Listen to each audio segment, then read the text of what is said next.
Et puis les vacances s'achèvent aujourd'hui pour la zone A, Bordeaux, Besançon, Clermont, et certains d'entre vous ont peut-être profité d'une escapade à la campagne. Des séjours à la campagne qui ont doublé en 5 ans selon la plateforme Airbnb.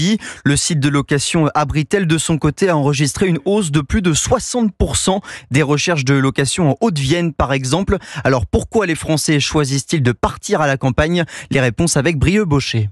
Airbnb enregistre une croissance de 10% des réservations effectuées par les Français pour des séjours à la campagne cette année. La région Rhône-Alpes, le Limousin ou encore le centre ont le vent en poupe.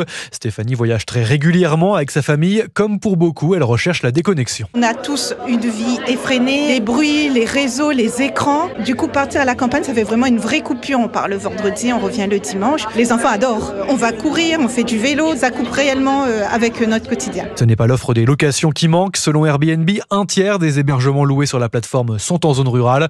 Mais ce ne sont pas les destinations touristiques qui attirent le plus, explique Clément Hollery, directeur général d'Airbnb France. Les dynamiques sont fortes dans l'ensemble des géographies. On voit cependant des tendances encore plus fortes pour des séjours qui sont réalisés à la campagne, en dehors des sentiers battus. Malaucène près du Ventoux, Paray-le-Monial en Bourgogne. Une bonne nouvelle aussi pour les hôtes, avec un revenu moyen de 3 800 € brut par an. Brieux-Baucher du service économie d'Europe.